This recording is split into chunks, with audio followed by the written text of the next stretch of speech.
શ્રી નમસ્કાર મહામંત્ર ઉપર શ્રદ્ધા તો પ્રગટાવવી છે, પણ એ શેમાંથી ઉપજે? સર્વજ્ઞ વાણીના મંથનથી.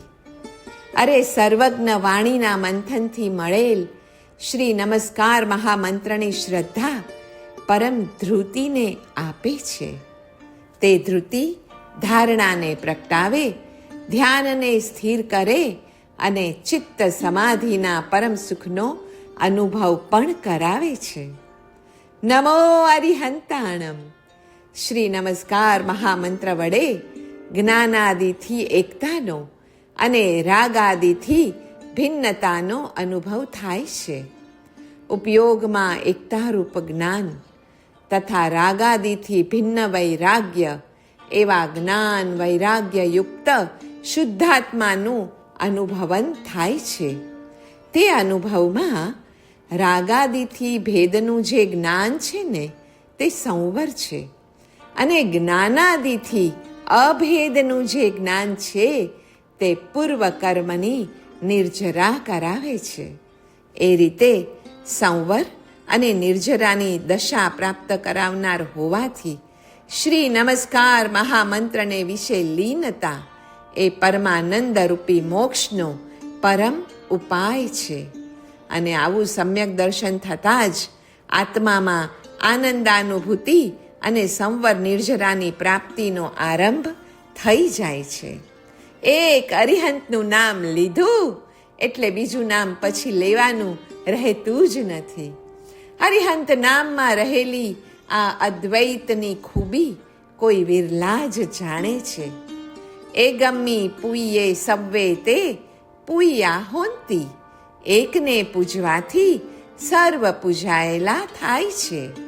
સમત્વ બુદ્ધિથી પ્રભુનું નામ ગ્રહણ કરવું અને પ્રભુને સર્વત્ર તથા સમાન રૂપે બધામાં વ્યાપેલા જોવા. પછી તે દ્રવ્ય કર્મ હો કે ભાવ કર્મ, દરેક પ્રકારના કર્મ શત્રુનું દમન શ્રી નમસ્કાર મહામંત્રનો જાપ કરે જ છે. જેમ સૂર્ય પોતાના સહસ્ત્ર કિરણો વડે ત્રિભુવનમાં વ્યાપે છે, તેમ આત્મા રામ સર્વદેહમાં વ્યાપેલો છે. પ્રભુ સ્મરણના નિયમે આટલું દર્શન સ્પષ્ટ થાય અને તેથી ભવિષ્યના બધા જન્મ મરણો કપાઈ જાય છે. નમો એ મોક્ષનું બીજ છે અથવા તો વિનયનું બીજ છે. નમો એ પ્રીતિ અને ભક્તિ સૂચક શબ્દ છે. નવકાર અને નવપદની તાકાત અપ્રતિમ છે. નવકાર એ બાદબાકીને સરવાળામાં ફેરવી નાખવાની અને નવપદ એ શૂન્યને એકડામાં ફેરવી નાખવાની તાકાત આપે છે. નવપદથી પુણ્ય વૃદ્ધિ અને નવકારથી પાપનો નાશ થાય છે, અને બંને જરૂરી છે. પાપનો નાશ એ દુઃખની બાદબાકી છે, અને પુણ્યની વૃદ્ધિ એ શૂન્યમાંથી એકડો છે. નમો અરિહંતાણમ બોલનારે સૌ પ્રથમ અરિહંત પરમાત્માએ ફરમાવેલ માર્ગાનુસારીના 35 ગુણોનું પાલન કરવું પડશે, તો જ તેનો નમસ્કાર સાર્થક થશે. સમાજને સુધારવા વ્યક્તિએ જ સૌ પ્રથમ સુધરવું જોઈએ, અને વ્યક્તિએ સુધરવા માટે સૌ પ્રથમ માર્ગાનુસારીના આ 35 ગુણોનું પાલન કરવું રહ્યું. જીવ રાશિ ઉપરની પ્રીતિ જીન ભક્તિમાં પરિણમે જ, અને જીનેશ્વર ઉપરની ભક્તિ તેમના વચનો પ્રત્યે આદર ભાવ ઉત્પન્ન કરાવી જીવો ઉપરની પ્રીતિનો જીવનમાં જે અમલ કરાવે છે ને તે જ છે વિરતિ. એ વિરતિ વિશેષ રતિરૂપ બનીને અસંગ ભાવને પામે ત્યારે રત્નત્રયીની એકતારૂપ નિશ્ચય તે ચારિત્રરૂપી સમાપત્તિને પમાડે છે. પ્રીતિમાંથી ભક્તિ, ભક્તિમાંથી વિરતિ, અને વિરતિમાંથી અનુક્રમે સમાપત્તિમાં લઈ જવાની તાકાત સંયમમાં છે. નવકારના જાપ એ અનુષ્ઠાન છે, અર્થાત અસતની નિવૃત્તિ અને સત્પ્રવૃત્તિ રૂપ છે. તેનું પાલન કરવાથી પ્રભુની આજ્ઞાનું આરાધન થાય છે. આજ્ઞારાધન દ્વારા આજ્ઞાકારકનું સ્મરણ તે ચતુઃશરણ ગમન રૂપ છે, જે શુદ્ધાત્મ સ્વભાવ સ્મરાવી શુદ્ધ આત્મપ્રણિધાનમાં પરિણમે છે. શુદ્ધાત્મ પ્રણિધાન એ મોહક્ષયનું અસાધારણ કારણ બનીને પ્રાંતે મોક્ષ અપાવે જ છે. મોક્ષ મેળવવા સંકલ્પ કરવો કે શુદ્ધોપયોગ કેળવવા શુદ્ધ આત્મજ્ઞાનરૂપી પિતા અને શુદ્ધાત્મ રતિ રૂપ માતા ઉપરાંત શીલ, સત્ય, શમ, દમ, સંતોષ આદિ બંધુઓનો નવકાર મંત્ર દ્વારા હું આશ્રય કરું છું. નવકારના જાપ દ્વારા આરાધકપણું આવે છે. પ્રીતિ, ભક્તિ, વચન રૂપ શુભ સંકલ્પમય ક્રિયા દ્વારા, અનુષ્ઠાન દ્વારા અશુભ સંકલ્પને દૂર કરતો સાધક ધીમે ધીમે આરાધક બની જાય છે. આ વિતરાગની ભક્તિ કેવી છે? તે રાગ, દ્વેષ, મોહની પ્રતિપક્ષીભૂત ભાવનાનો ભંડાર છે. તો નિર્ગ્રંથની ભક્તિ કેવી છે? તે કામ, ક્રોધ, લોભ, હિંસા, અસત્ય, અબ્રહ્મ આદિ દોષોની પ્રતિપક્ષીભૂત ભાવનાથી ભરેલી છે. જેમ જેમ વિતરાગ દેવ અને નિર્ગ્રંથ ગુરુઓની સેવા, પૂજા, ભક્તિ, સ્તુતિ, સ્તોત્ર, સ્મરણ અને ધ્યાન વગેરે વધતા જાય તેમ તેમ રાગાદી દોષોના પ્રતિપક્ષભૂત જ્ઞાન, દર્શન અને ચારિત્ર આદિ ગુણોનું બહુમાન પણ વધતું જાય અને તે દ્વારા રાગાદી દોષો અને ક્રોધાદી કષાયો નિર્બળ થતાં થતાં અનુક્રમે પાતળા પડતા જાય એ નિશ્ચિત છે. સિદ્ધ યોગી રાગ દ્વેષના અભાવરૂપ ઉપશમથી પોતે શુદ્ધ થાય છે. તેને અસંગ ક્રિયા લક્ષ્યરૂપ છે, આલંબનરૂપ નથી. જીન વચન પ્રત્યે આદર ભાવનો અર્થ છે મુક્તિ, મુક્તિ માર્ગ અને મુક્તિ માર્ગ પ્રસ્થિત પ્રત્યે આદર ભાવ હોવો તે. વિતરાગ પરમાત્મા વૈરાગ્ય આદિ ગુણોના ભંડાર છે અને નિર્ગ્રંથ મહાત્માઓ ક્ષમાદિ ગુણોના ભંડાર છે. તેઓની ભક્તિ દ્વારા થતું બહુમાન રાગાદિ દોષોનો હાસ કરે છે અને ક્ષમા આદિ ગુણોની અવશ્યપણે વૃદ્ધિ કરે છે. આશ્રવની હેયતા અને સંવરની ઉપાદેયતાનો અર્થ છે મોક્ષ, મોક્ષ માર્ગ અને મોક્ષ માર્ગની ઉપાદેયતા.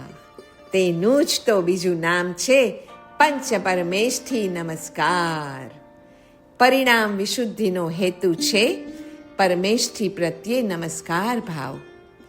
પરિણામની અશુદ્ધિ સૂચક એટલે નમસ્કાર ભાવ ન હોવો તે.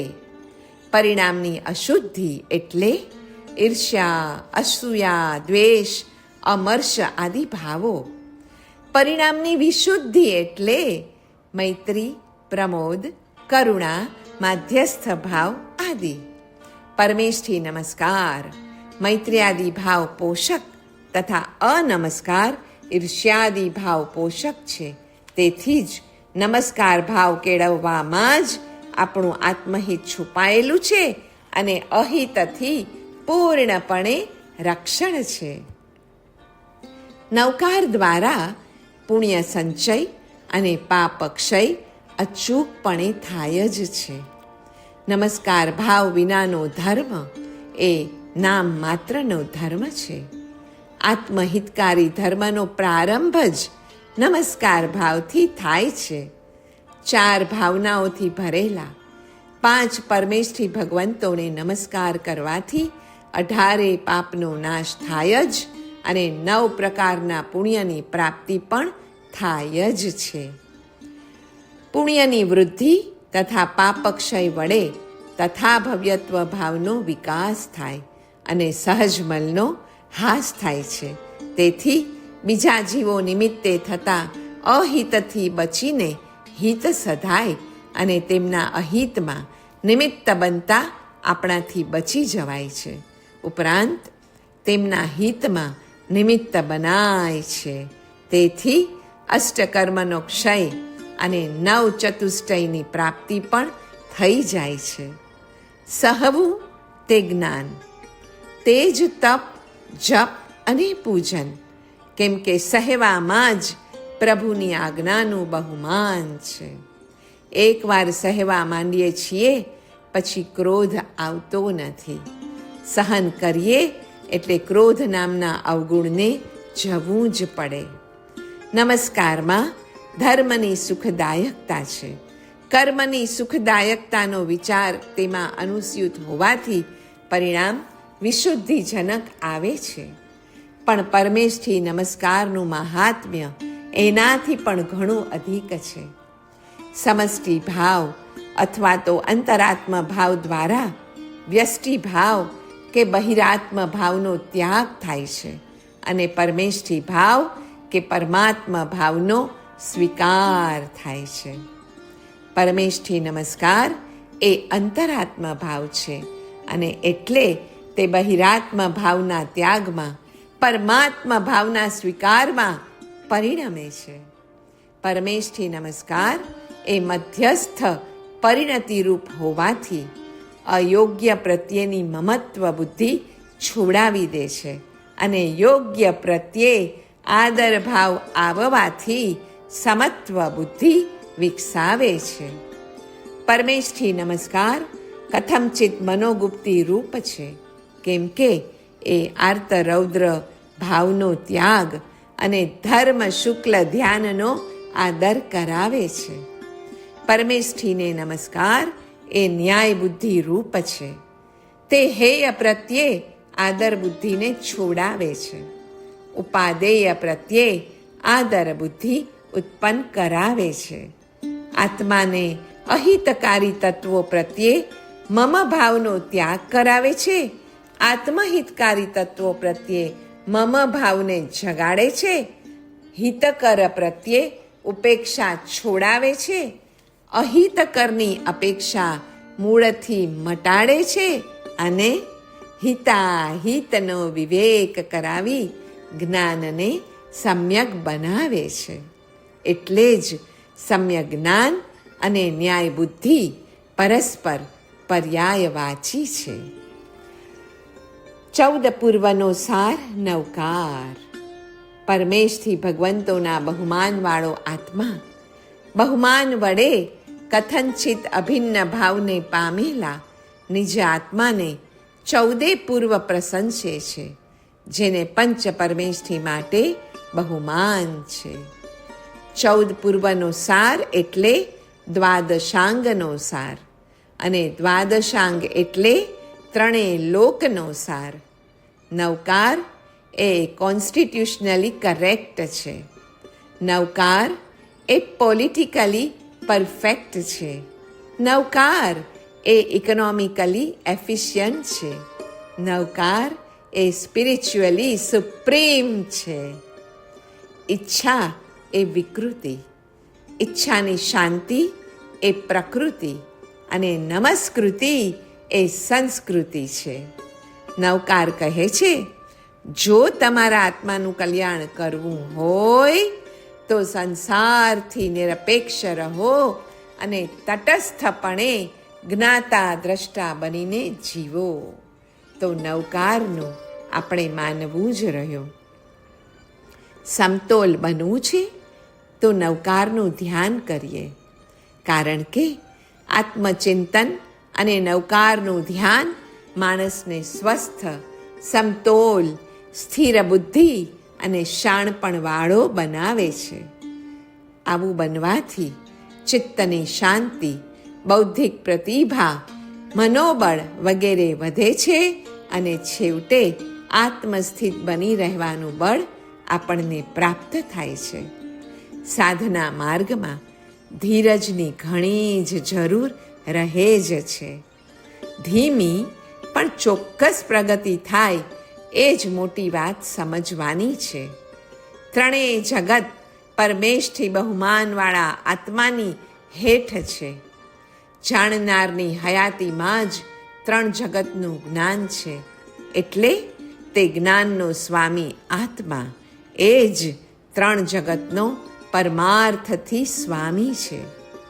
દ્વાદશાંગ શ્રુત જ્ઞાનનું મૂળ અરિહંત, એનું ફળ સિદ્ધ, એનો સંક્ષેપ ધર્મ અને દ્વાદશાંગનો સાર નવકાર છે.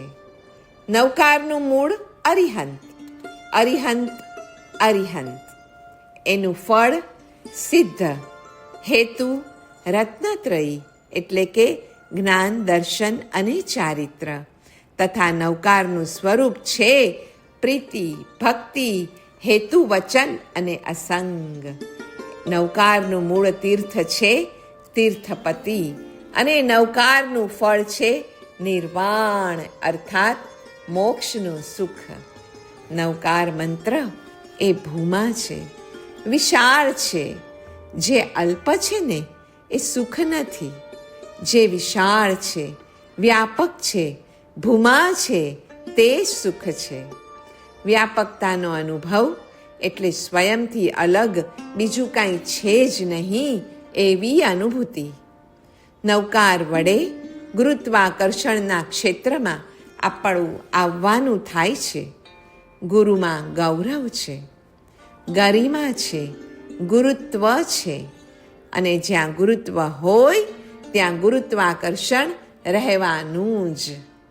નમસ્કાર મંત્ર વડે ગર્હણીયમાં ગર્હા બુદ્ધિ, અનુમોદનીયમાં અનુમોદનાની બુદ્ધિ અને પૂજનીયમાં પૂજ્યતાની બુદ્ધિ ઉત્પન્ન થાય છે. પ્રશંસનીય પૂજ્ય તત્વ પ્રત્યે માધ્યસ્થ્ય નિંદનીય છે. ગર્હણીય પ્રત્યે અનુમોદનીયતા નિંદનીય છે. અનુમોદનીય પ્રત્યે ગર્હણીયતા નિંદનીય છે, અને એથી પ્રતિપક્ષ ભાવ પ્રશંસનીય છે.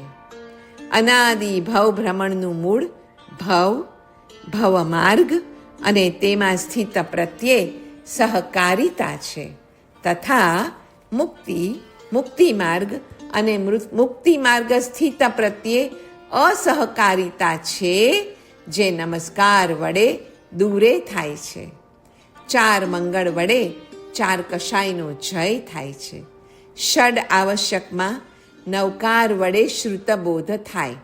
એનો અર્થ એ છે કે નવકાર વડે જ્ઞાન થાય, લોગસ વડે ધ્યાન થાય, અર્થાત ચતુર્વિંશતિ સ્તવ વડે પરમાત્માનું ધ્યાન થાય, પ્રતિક્રમણ વડે શોકનું નિવારણ થાય, તો પચખાણ વડે ભયનું નિવારણ થાય, સામાયિક વડે રતિ અરતિનું નિવારણ થાય, તથા કાયોત્સર્ગથી જુગુપ્સા મોહનીય અને વેદ મોહનીય કર્મો જીતાય છે. સ્મૃતેન યેન પાપોપી જંતુઃ સ્યાન્નિયતમ સુરઃ પરમેષ્ઠી નમસ્કારમ મંત્રમ તમ સ્મર માનસે. અર્થાત જેને યાદ કરવા માત્રથી જીવ નક્કી દેવ બને જ છે, તે નવકાર મહામંત્રનું હે ભવિ જીવ તું મનમાં સ્મરણ કર. જૈન શાસન એટલે દ્વાદશાંગી, તેનો સાર નવકાર, સંક્ષેપ સામાયિક સૂત્ર, સંગ્રહ વર્ણમાળા અને મૂળ ત્રિપદી છે. પંચ પરમેષ્ઠીનો સંગ્રહ અર્હમમાં થઈ જાય છે, અને અર્હમનો સંગ્રહ હમ બીજ બિંદુમાં થઈ જાય છે. અરિહંતાણમનો હમ જીવરાશિ સાથે અભેદ નિર્મળતા ઉપજાવે છે. પૂતગલથી ભેદ સ્થિરતા લાવે, અને આત્માના ગુણો સાથે ભેદાભેદ તન્મયતા નિપજાવે. નવકારમાં કામ, કુંભ અને કલ્પતરુથી પણ અધિક ફલ આપવાની શક્તિ છે. તેમાં આઠે સિદ્ધિ અને નવે નિધિ સમાયેલી છે. શ્રી નવકાર મહામંત્રનો પ્રભાવ અચિંત્ય છે. તેનો મુખ્ય ઉદ્દેશ કર્મ નિર્જરા કરાવીને મોક્ષ અપાવવાનો છે. કર્મ સત્તા એટલે ઔદૈક ભાવ એટલે મનસ્કાર, ધર્મ સત્તા એટલે ક્ષાયોપશમિક ભાવ એટલે નમસ્કાર, અને પરમ સત્તા એટલે ક્ષાયિક ભાવ પુરસ્કાર. ભયના અપહારક, રોગના ઉપશામક, વિજય આદિ પ્રાપક અને મનઃકામના પ્રદાયક એવા નવકાર મંત્રનું પણ મુખ્ય ધ્યેય મોક્ષ માર્ગના પ્રત્યેક વિઘ્નો દૂર કરવાનું અને અનુકૂળતા પ્રાપ્ત કરાવવાનું જ છે. તો આવો નવકાર મહામંત્રના જાપના પંથે ચડી જઈએ.